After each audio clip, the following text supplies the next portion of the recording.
Let us take you on a journey into the life of an extraordinary man. Talking about Leonardo da Vinci means confronting a mystery. We know a lot about his work. We know a lot about his life. But the mystery remains. How could a single person, a single mind, have imagined and achieved so many different things?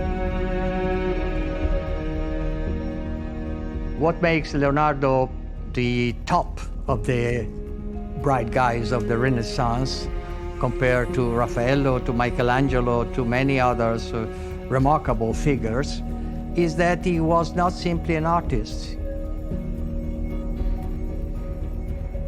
In Leonardo, everything was interrelated.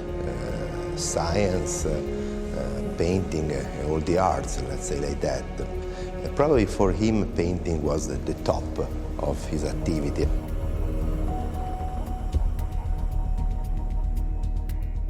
Quelqu'un qui est capable de représenter le monde comme personne et en même temps quelqu'un qui est capable de donner une poésie à l'expression humaine inouïe, inégalable à cette époque.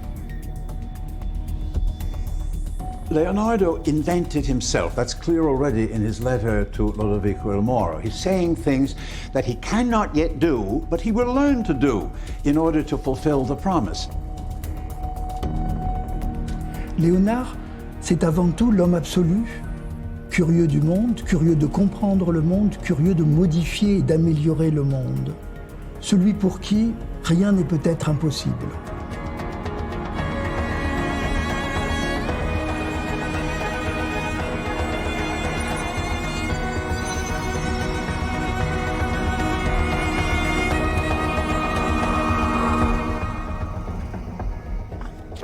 Pour mieux comprendre Léonard, il faut regarder les deux aspects de ce qu'il nous a laissé.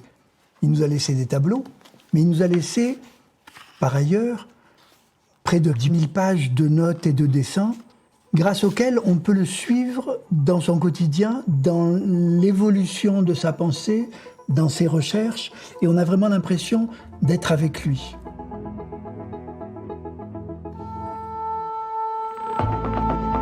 To show the full extent of his work, we need an approach, an imaginary space, an immense gallery that would allow us to travel, to see, to make everything he studied concrete.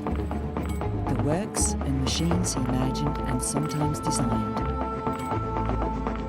To begin our journey of discovery into such a unique mind, we have to understand and to reconstruct the path of the child, the apprentice, and the man who would develop work methods that would lead into astonishing universality.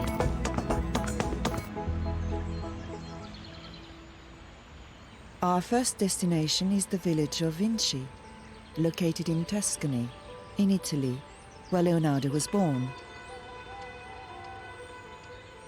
Leonardo nasce a Vinci il 15 aprile del 1452.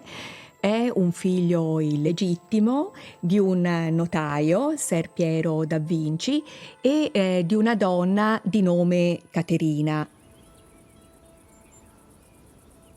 Essere figli illegittimi all'epoca non era drammatico come si potrebbe supporre. Teniamo conto che la famiglia di Leonardo era una famiglia abbiente e Leonardo fu il primo figlio maschio e quindi rimase all'interno della famiglia paterna, dove venne educato. C'erano però delle limitazioni, per esempio i figli illegittimi non avevano la possibilità di intraprendere la carriera di notaio. Léonard apprend à écrire probablement en famille. Ce qui me fait dire cela, c'est qu'il écrit dans le type d'écriture des notaires de son temps. Alors, bien sûr, il écrit de façon spéculaire, c'est-à-dire que son écriture ne peut se lire que dans un miroir. Il écrit à l'envers, si vous voulez. Il écrit de la droite vers la gauche. Est-ce que c'est une preuve de son génie ? Je ne crois pas, puisque beaucoup de gauchers sont capables d'écrire dans les deux directions.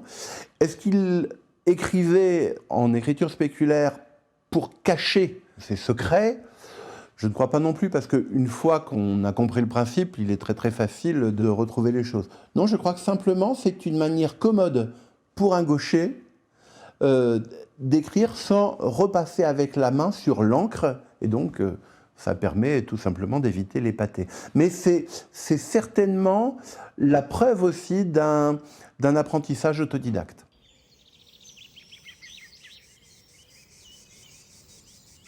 Leonardo rimase influenzato dall'ambiente naturale di Vinci, crebbe a contatto con la natura e sicuramente fu incuriosito dai numerosi ruscelli che circondano il borgo di Vinci.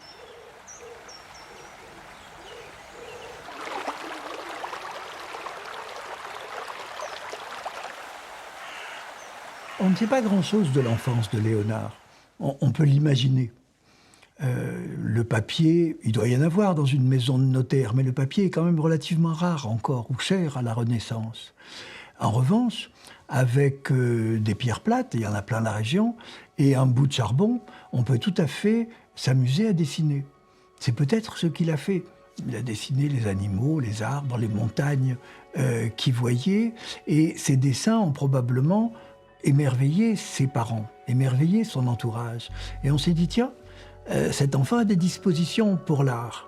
Et donc, tout naturellement, son père l'a mis en apprentissage à Florence, dans l'atelier d'Andrea Verrocchio, qui était un sculpteur très renommé, et il a fait un excellent choix, parce que Verrocchio était vraiment le maître qui convenait au jeune Léonard.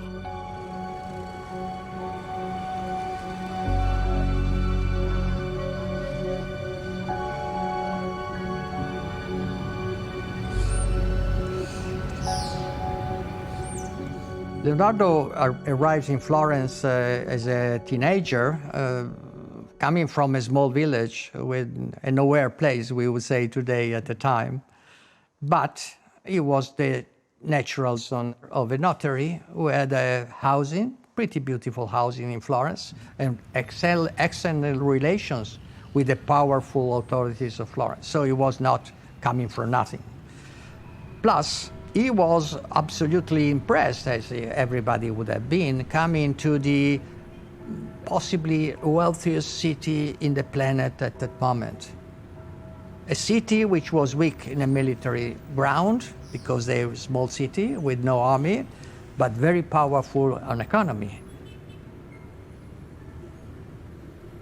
Florence has been a city of intense building activity since the 11th century. And so we must try to imagine the moment when the young Leonardo arrived in this thriving and extremely modern and ambitious city from a much more sleepy place. Nonetheless, he would have found a city that was an open chantier, an open work site, with churches, palaces rising. And so he would have seen Florence as a place that was always in activity, always changing, always getting bigger, more beautiful, more modern. He would have absorbed the Florentine passion for modernity and excellence. He was certainly impressed of the beauty of the buildings, of the richness of the collection of the private families, and also, and not last, by the workshop in which he was took to work. Verrocchio's workshop is generally portrayed in movies as a very elegant place where people are using brushes and painting or sculpturing in a very elegant way. No, Verrocchio's workshop was a museum. It was something where you had hammers, you had tools. He was building sculptures, he was creating gunpowders, he was having furnaces to cast bronze and other things. So the impact has been very strong, and certainly must have been an enormous surprise.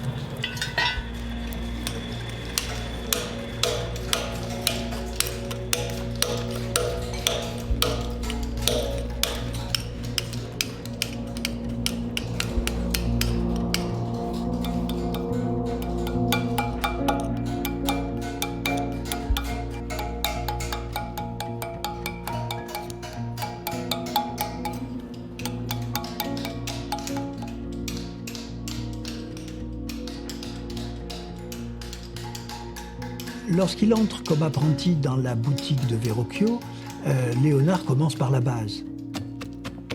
Préparer les couleurs, broyer les pigments, les assembler, fabriquer des pinceaux, des enduits, des châssis en bois.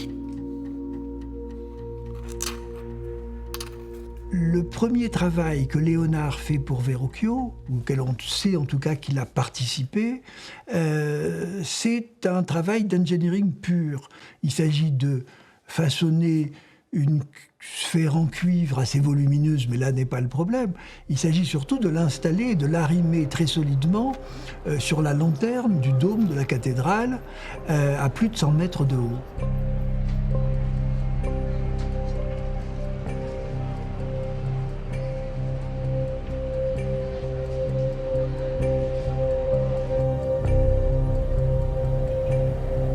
The ball atop the lantern of the dome would be more than 110 meters from the ground.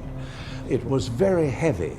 We don't know the exact weight because it was struck with lightning and fell in 1600.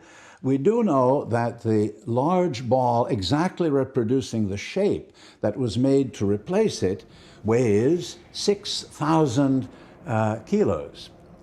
6,000 kilos is a great deal to lift 110 meters.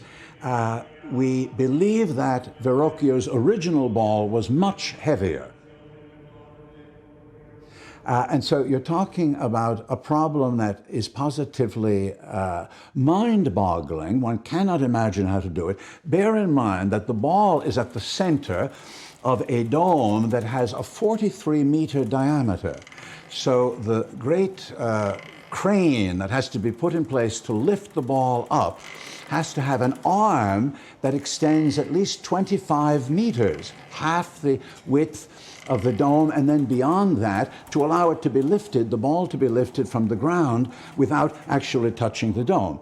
It is almost unbelievable that they could have constructed scaffolding and a crane in those dimensions. How they did it, we do not know. That they did it, we know.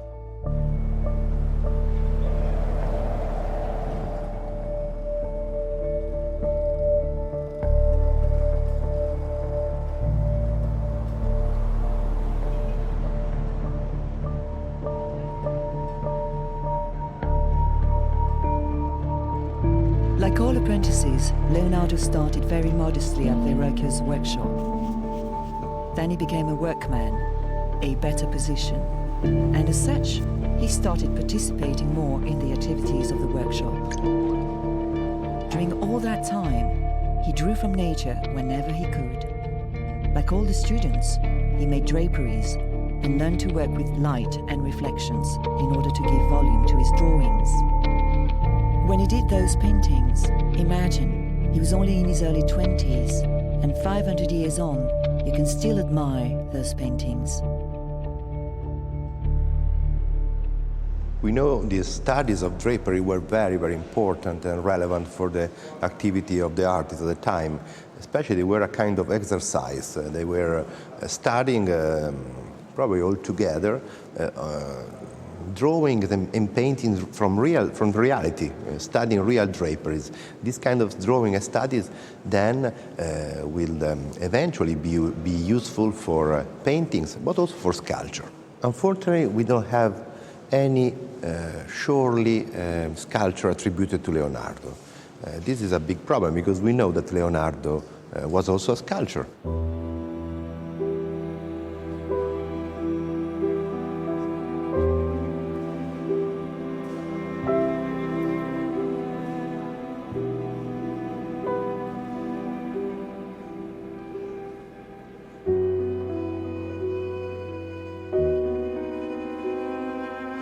The Madonna with the Child is a terracotta sculpture, and the style of this statue is really unique. And the only possible candidate is the young Leonardo da Vinci in the studio of Verrocchio. À l'époque où Léonard est en apprentissage chez Verrocchio, une petite révolution est en train de se faire dans l'art de peindre. Jusqu'à présent, on peint à la tempéra, à l'eau, à la détrempe. On commence à voir, grâce aux peintures venues du Nord, des Flandres, le début de la peinture à l'huile. Et la peinture à l'huile, c'est un vrai changement. Parce qu'avec la peinture à l'huile, on fait de meilleurs dégradés, on fait des ombres plus douces, on peut travailler tout à fait différemment la matière. Léonard se passionne, probablement, dès son arrivée, pour cette nouveauté. Chez Verrocchio, on peint encore à l'eau, à la tempéra. Léonard innove. Léonard se lance dans cette nouvelle technique. Et dans un tableau que l'on connaît, que le maître et l'élève, Verrocchio et Léonard, font ensemble, on a les deux techniques qui se mélangent.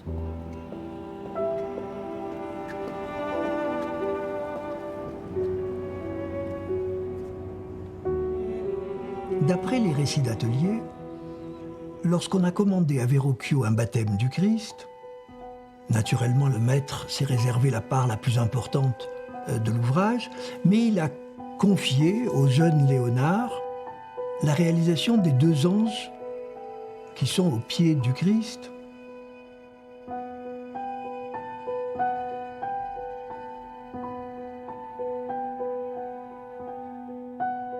La légende dit que lorsque Verrocchio a vu ce que Léonard était capable de faire, avec cette nouvelle technique de l'huile que lui-même n'employait pas, il a été tellement émerveillé qu'il a décidé d'abandonner définitivement, disons, le département peinture de son atelier et de le confier au jeune Léonard.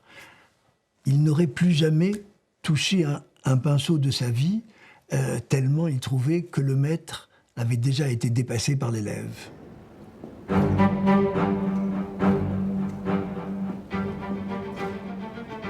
Nous sommes en 1481. Léonard semble enfin travailler pour son propre compte. Il a sans doute quitté l'atelier. Il a des commandes importantes. Un grand retable représentant l'adoration des mages. Un Saint Jérôme. Ce sont des œuvres importantes. Et pourtant, ces deux tableaux, il les laisse abandonner et il quitte Florence pour Milan. Et c'est peut-être le premier mystère dans la vie de Léonard parce que on ne comprend pas pourquoi.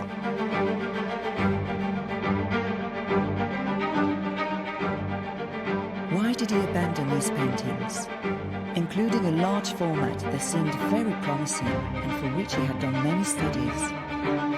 Perspective, characters, composition.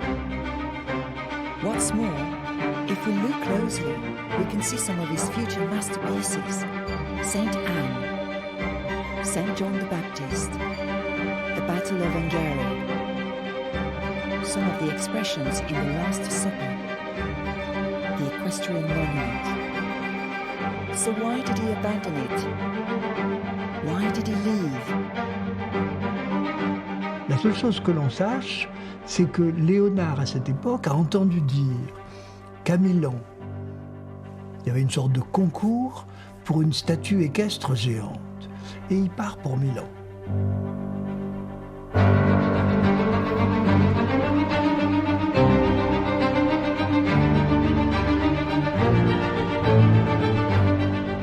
Mais avant d'obtenir le poste d'ingénieur ducal, avant de pouvoir prétendre avoir la commande du grand cheval de bronze, Léonard doit d'abord faire ses preuves. C'est un inconnu à Milan. Alors il va faire ce qu'il sait faire le mieux, de la peinture. Il va s'associer à deux peintres lombards, les frères de Prédis, très bien introduits dans la ville, et il va obtenir la commande de la Vierge Rocher.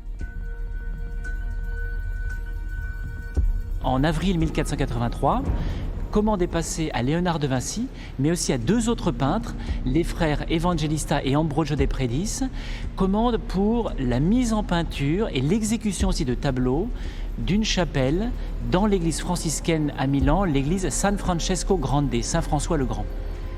Alors on ne sait pas très bien ce qu'il s'est passé, mais à la fin, les artistes ont manifestement fait deux versions pour le tableau qui devait prendre place au centre du retable. Il y en a un, tout le monde pense que c'est le plus ancien, la Vierge Rocher qui se trouve au musée du Louvre, et puis il y en a un deuxième qui manifestement a été fait dans un second temps et qui se trouve aujourd'hui à la National Gallery de Londres.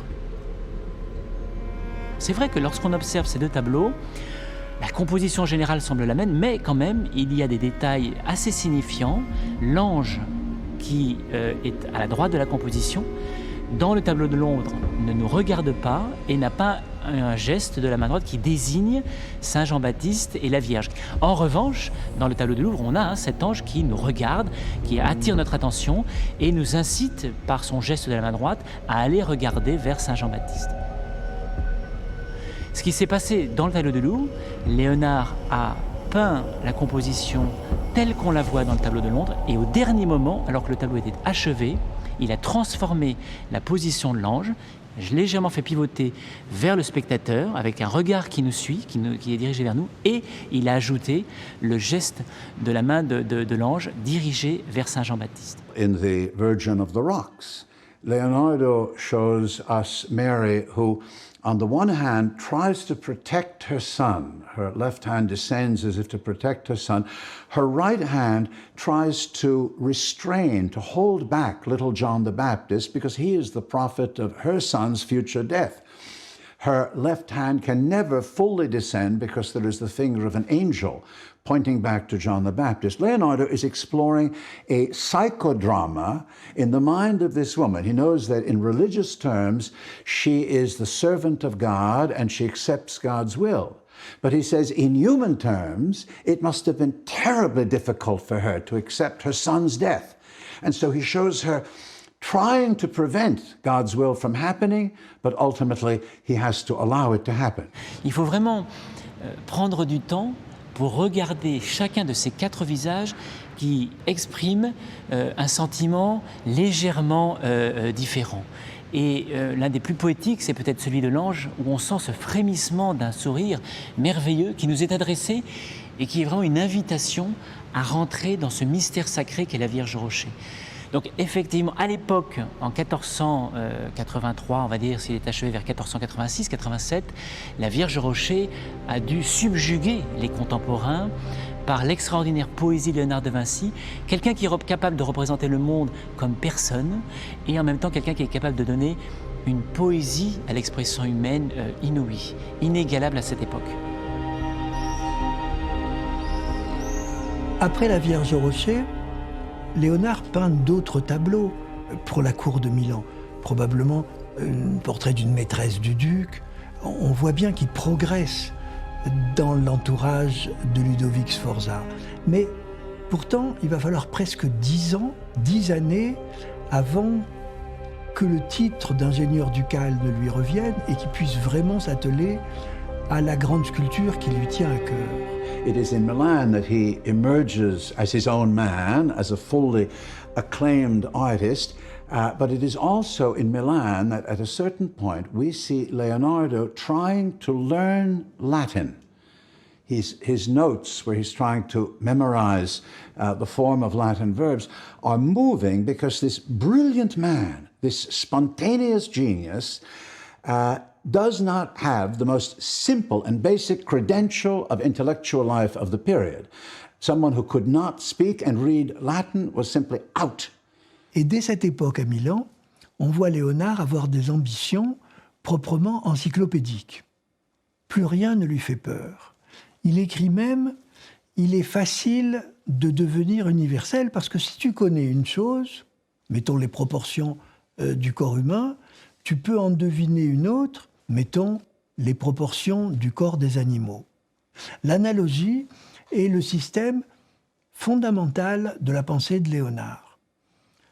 Il pense que le macrocosme est reflété dans le microcosme, le petit est reflété dans le grand, et que si par exemple on a bien étudié la circulation sanguine, eh ben, ce ne sera pas très compliqué de comprendre comment les fleuves s'écoulent en se ramifiant de la même façon finalement que les artères et les veines se ramifient, ou que l'arborescence fait qu'un arbre pousse d'une telle façon et pas d'une autre. C'est ce système-là, des analogies, des concordances, qui permet à Léonard de passer sans cesse d'un sujet à un autre, de passer de l'anatomie à la botanique, ou à la géologie, ou à l'architecture, ou à Dieu seul sait quoi.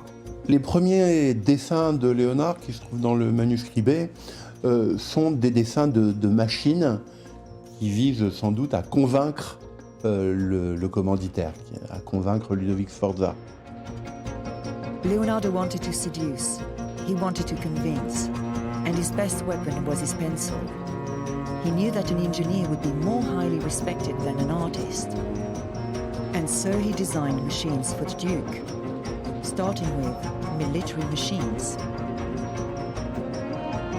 Ces machines sont des machines horribles, on a des tanks, des chars à faux, mais quand on regarde le détail de ces machines militaires, elles ne fonctionnent pas. C'est le cas par exemple du char d'assaut, qui est très convaincant pour un commanditaire, mais qui est absolument non fonctionnel, parce que les engrenages font que les roues avant vont vers la droite et que les roues arrière vont vers la gauche. Autant dire que le char ne bouge pas.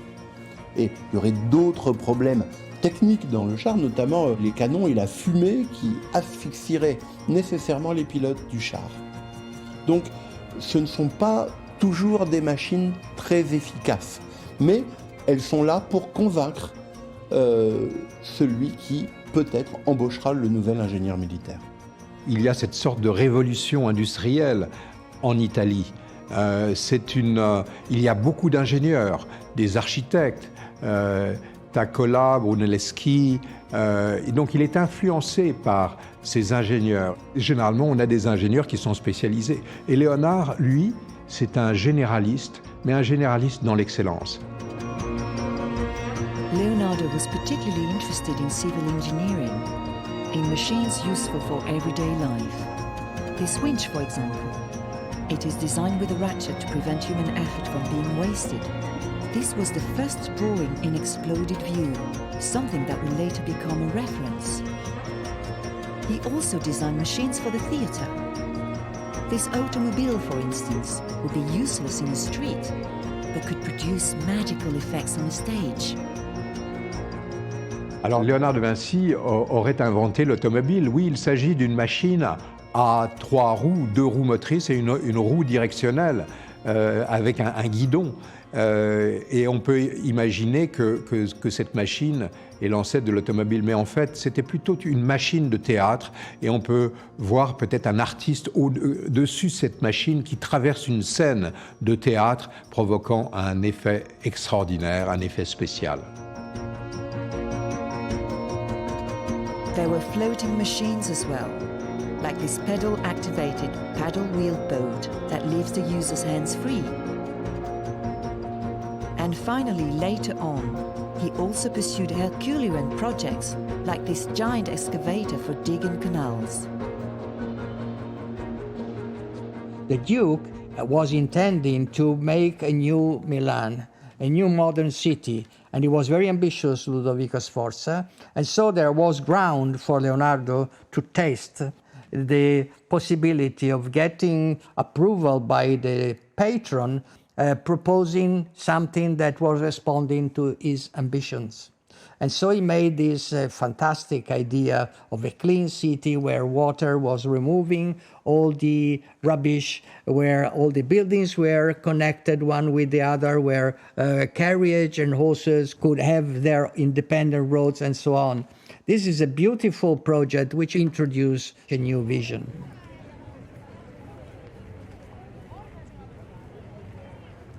Léonard est un homme qui touche à tout. On le voit fréquenter les universités pour se renseigner sur toutes sortes de sujets qui vont de l'hydraulique jusqu'à la géologie, l'atmosphère, etc. Et en même temps, accepter une commande extrêmement importante pour le réfectoire d'un couvent où il doit peindre sur tout un mur l'immense scène, le dernier repas du Christ.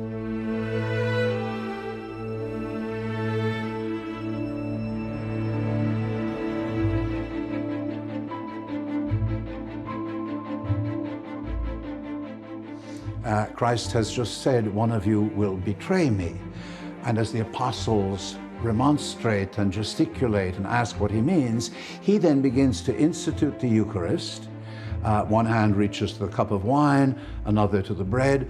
And on his face you see a deep sadness. You see the sadness because he is thinking of his future death. In that same room, the dining hall of the Dominicans in Santa Maria delle Grazie, on the opposite wall, there is a crucifixion scene. If Leonardo's Christ lifted his eyes, he would see himself the next day on the cross. And so Leonardo is trying to capture the moment when he has said, "One of you will betray me," and then he gives them the great sign, the gift, that he is willing to die. This bread is my body, this wine is my blood. The impact of the new works by Leonardo at the time was probably something incredible, because for the first time ever, the figures painted were living. In the Last Supper in Milan, in this fresco, unfortunately very damaged, we know that Leonardo was able to give life to this figure, to show the internal psychology.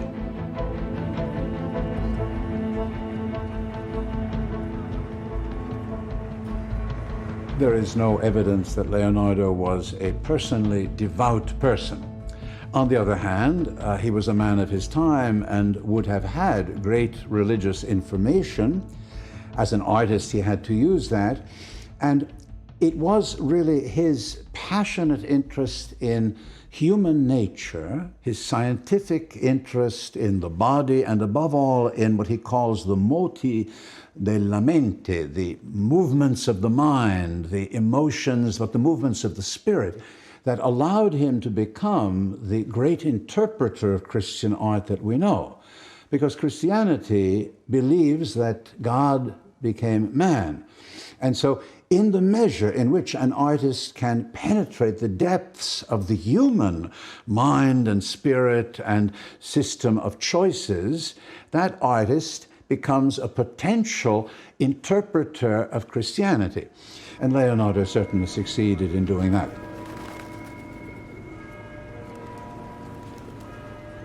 En 1492, il est enfin nommé ingénieur ducal et, dit-il, il se remet au cheval. C'est-à-dire qu'il ne l'a jamais entièrement perdu de vue. Il a fait des dessins, il y a travaillé, il y a réfléchi, mais là, il s'y met sérieusement. Leonardo is mainly known as a painter, but we know that he was a sculptor, and if we think about his Milanese period, we know that about a decade of this time was completely dedicated to the big sculpture of the horse. Il faut dire que le cheval, ce n'est pas une mince entreprise. C'est le projet de l'époque. Il y a des époques où le projet, c'est de marcher sur la Lune. À l'époque, le projet, c'est de faire un bronze qui, par sa taille et sa réalisation, puisse rivaliser avec l'Antiquité, ce dont on ne se croit pas entièrement capable.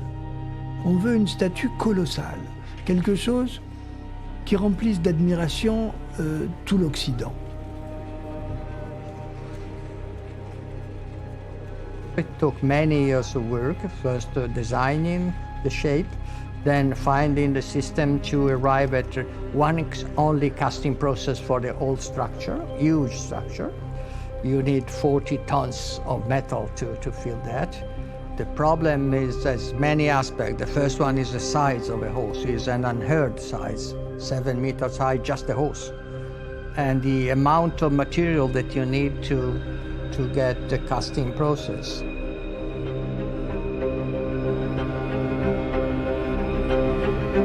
The third one is the machines that you have to elaborate, nobody existing before, to move such a heavy object from the place where it's prepared to the casting pit, and making all the accessories necessary to produce this work. It took years to go ahead in that direction.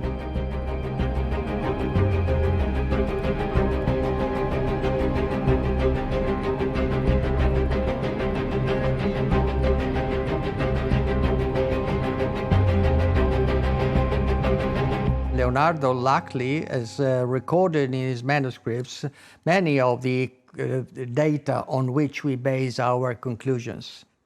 So there we find the drawings of the machines he has considered. We find his remarks about the alloy that he was intended to use. We find details on the casting of the head and the legs separated from the rest of the body. We have plenty of information, which is precious information, and beautiful information, because the red chalk drawings are spectacular. And when he arrived not far from being close to producing the horse, the French army arrived in Milan and put an end to the Duchy of the Sforza domination on the city. Ludovic le Mort est captif des Français. Il est emmené à Loches, on le met en prison, on le traite comme un animal. Léonard perd avec lui non seulement quelqu'un qu'il respectait, mais surtout un protecteur puissant et qui le laissait relativement libre de son temps. Les Borgia, la puissance montante en Italie, font appel à lui. Ça ne va pas durer très longtemps, mais en travaillant au service des Borgia, Léonard fait la rencontre d'un petit homme qui ne paye pas de mine, qui écoute, qui prend des notes. C'est Nicolas Machiavel. Et ils vont se lier d'amitié.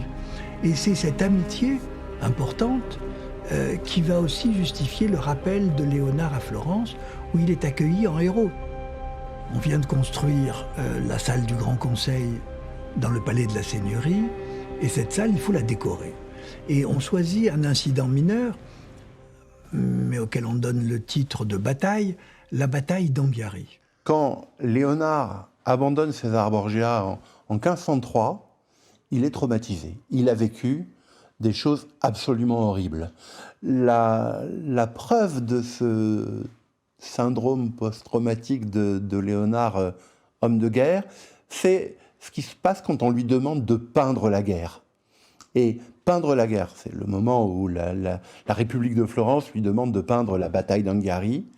Il veut bien peindre la guerre, mais à ce moment-là, il faudra voir les ruisseaux, les rivières de sang, la fumée, et puis les hommes qui se transforment en bêtes à cause de la haine, de la colère et de la peur. Donc c'est l'époque où il écrit que la guerre est une folie des plus bestiales. Il a été traumatisé. La bataille d'Anghiari, on ne la connaît pas. On connaît les quelques croquis qu'il en reste, heureusement. On connaît les dessins qui en ont été faits, dont un par Rubens qui en donne un superbe aperçu. Il y en a d'autres, heureusement. Cette peinture va rester inachevée pendant assez longtemps sur les murs de la Seigneurie. Et puis finalement, Vasari rebadigeonnera tout ça et fera ses propres fresques par-dessus. Et on ne sait même pas exactement où se trouvait la fresque commencée par Léonard. Cet échec, qui n'est pas le premier, il y en a beaucoup des échecs dans la vie de Léonard, le marque durablement. Et quand Léonard rencontre cette sorte d'échec, il s'évade par la pensée, il reprend ses rêves. Et immédiatement, dans la foulée, pourrait-on dire, ce sont les travaux sur le vol qu'il a commencé à Milan qui brusquement l'occupent en entier. Il y a à côté de Florence une colline, celle de Fiesole. Sur cette colline, il y a un petit monticule qu'on appelle le Mont du Cygne. Et Léonard écrit « Du Mont du Cygne s'envolera le grand oiseau qui emplira le monde de stupeur. »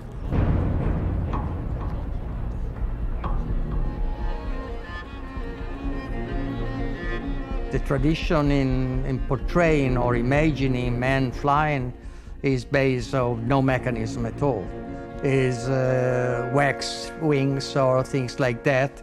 Leonardo introduced a revolution in the field. It tries to create a machine that is conceiving precise tools to transmit and empower the force of the man and to emulate the mechanics of the birds flying.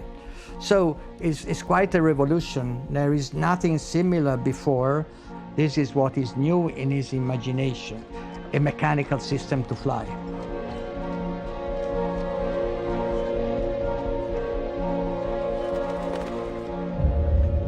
Leonardo quickly comprehended aerodynamic lift, and using a machine, he tested air resistance.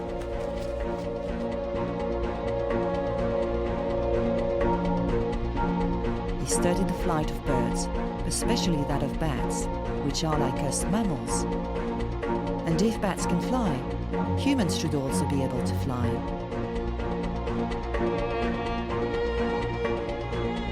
Leonardo therefore pursued the idea of a machine that flies by beating its wings.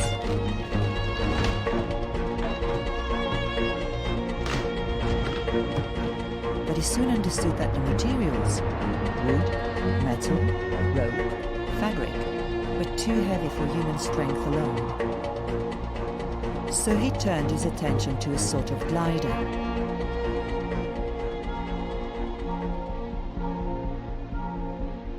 Là, avec son assistant et ami Zoroastre de Peretola, ils vont construire une aile volante et ils vont tenter l'expérience, Zoroastre de Peretola acceptant de jouer les pilotes.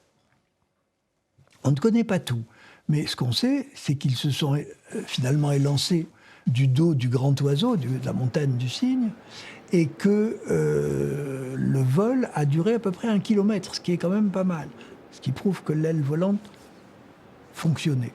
La chute a été un peu plus dure. Zoroastre de Peretola s'est cassé une jambe, mais il a tout à fait survécu. Obviously, the limit of the plans by Leonardo is the materials. He didn't have the light materials that we can have today. He had, inevitably, his flying gliders were heavy, possibly too heavy for produce some output. Et à la même époque, Léonard accepte 2 tableaux ou se lance dans 2 peintures. L'une, la Sainte-Anne, qu'il occupe depuis un moment, et la deuxième, la Joconde.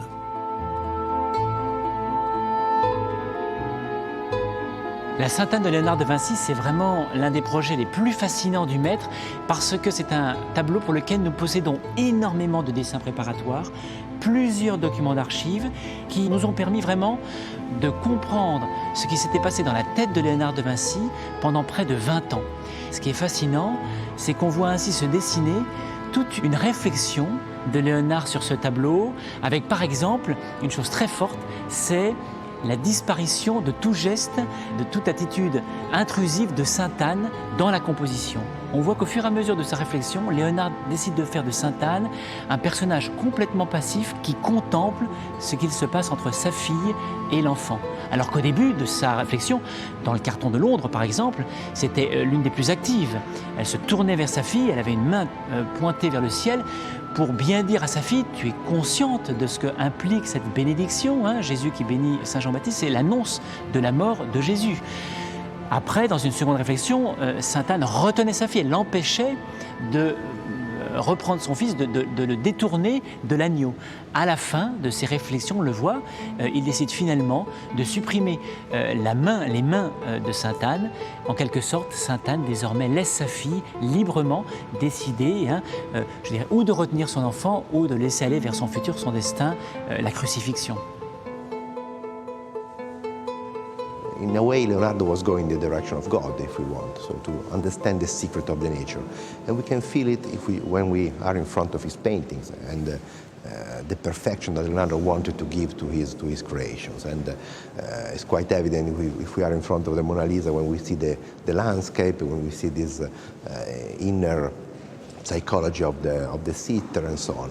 So everything is interrelated in Leonardo, and probably the acting of painting is the pinnacle of his activity. On sait qu'en 1503, il peint, ou commence de peindre, le portrait d'une bourgeoise florentine, qui est la femme d'un monsieur Giocondo, et qu'on appelle la Joconde, Mona Lisa Gioconda.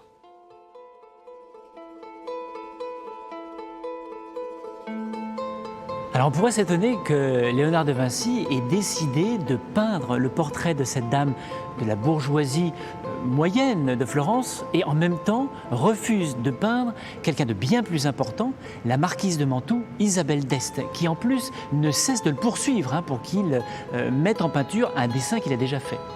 Alors ça reste malgré tout mystérieux, la raison reste mystérieuse, mais on peut imaginer que la composition qu'il a mise au point avec la Joconde l'intéressait beaucoup plus que celle qu'il avait imaginée pour Isabelle d'Este. On peut imaginer qu'il avait avec ce portrait une liberté d'invention beaucoup plus grande qu'avec une grande aristocrate à la tête d'un État italien. cette liberté qui est indispensable à l'art de Léonard de Vinci. Toute la vie de Léonard de Vinci, elle peut être mesurée à l'aune de ce mot, la liberté. Je me souviendrai, je crois, toute ma vie, de la première fois où j'ai eu la chance de la voir lorsqu'on fait l'examen annuel, lorsqu'on regarde si le tableau est en bon état, de la voir de très près. C'est la première fois vraiment que je l'approchais sans verre et je la voyais vraiment telle que je vous parle, comme un vrai dialogue. Et là, quelque chose d'extraordinaire s'est passé. Je me suis rendu compte que mon œil ne percevait pas de contours rigides, mais qu'au contraire, dès que j'essayais de comprendre comment fonctionnaient les ombres et les lumières de ce tableau, eh bien, c'était évanescent. Tout était complètement brumeux, enfumé. Et il y a donc une sorte de vibration extraordinaire dans ce visage, dans cette peinture. C'est vraiment magique. On a l'impression qu'elle est véritablement vivante. Alors ça, c'est ce que disaient les gens du XVIe siècle. Vasari disait « il n'y a pas de différence avec la vie ». De ce texte, j'ai toujours pensé que c'était une chose un peu littéraire, qu'il exagérait. Mais effectivement, lorsque vous regardez de près ce tableau-là, c'est profondément magique. Léonard, avec ses moyens extraordinaires de peintre, est parvenu à rendre la vibration de la vie, le rythme de la vie à sa peinture.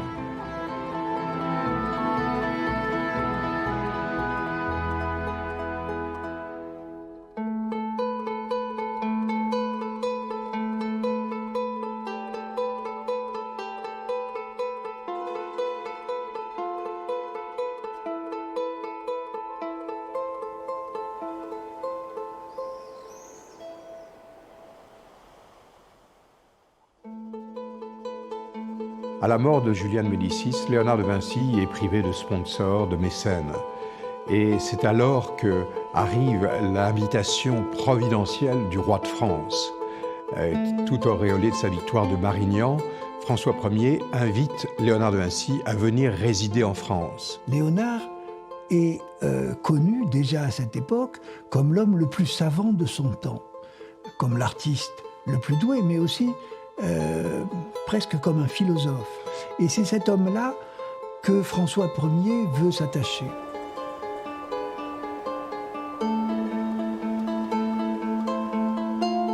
Et donc en 1516, Léonard quitte l'Italie. Et il sait probablement qu'il n'y reviendra pas. Il emmène avec lui tous ses manuscrits, un sacré nombre de pages. Les 3 tableaux auxquels il tient le plus et qu'il n'a peut-être pas encore tout à fait terminé, la Sainte-Anne, la Joconde, le Saint-Jean-Baptiste. Ils entreprennent ce long voyage et sont accueillis ici au château du Clou, aujourd'hui Clos-Lucé, avec le titre pour Léonard de premier ingénieur, premier architecte et premier peintre du roi. Une pension de 1000 écus d'or, ce qui est une véritable fortune, et la jouissance de ce manoir à proximité du lieu de pouvoir qui est le château royal d'Amboise, à peine 500 mètres d'ici. La trajectoire sociale de Léonard de Vinci est absolument extraordinaire. Il est un fils illégitime, de notaire certes, mais un fils illégitime, et il est issu du monde des corporations, du monde des métiers, et le voilà reconnu par le plus puissant des princes de la chrétienté en ce début de XVIe siècle.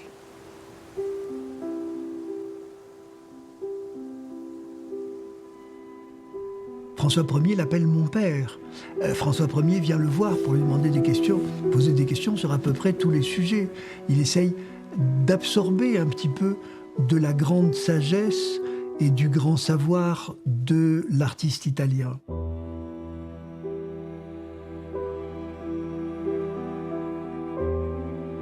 Léonard de Vinci va mourir le 2 mai 1519.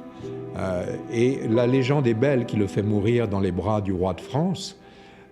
Mais en fait, François Ier, ce jour-là, était au château de Saint-Germain-en-Laye pour célébrer la naissance du dauphin de son second fils, Henri II. Il n'en reste pas moins vrai qu'apprenant la nouvelle, François Ier fondit en larmes et dit qu'il ne sera plus possible pour l'humanité d'engendrer à nouveau un homme avec une telle intelligence. When he died, 5 centuries ago on May 2nd, 1519, Leonardo da Vinci left behind the exemplary image of a man who was not only able to free himself from his condition and shine forever in the pantheon of the arts, but also that of a tireless researcher who wanted to understand everything and who'd said, "It is simple to become universal." It is said that the Mona Lisa is the most famous painting in the history of art, perhaps the very symbol of painting itself. We now understand a little better why. In this painting, Leonardo didn't limit himself to creating a portrait. He wanted, with a mysterious smile and the twilight landscape, to express the wonder and fear he felt before creation. The Mona Lisa is smiling, and behind her is a tragic background. But she smiles despite the tragedy, and that was Leonardo's vision of the mystery of life, terrifying, unfathomable, and yet a source of wonder. The Mona Lisa, like John the Baptist, like Saint Anne, conveys everything that Leonardo wanted to express, and that wonder is now ours.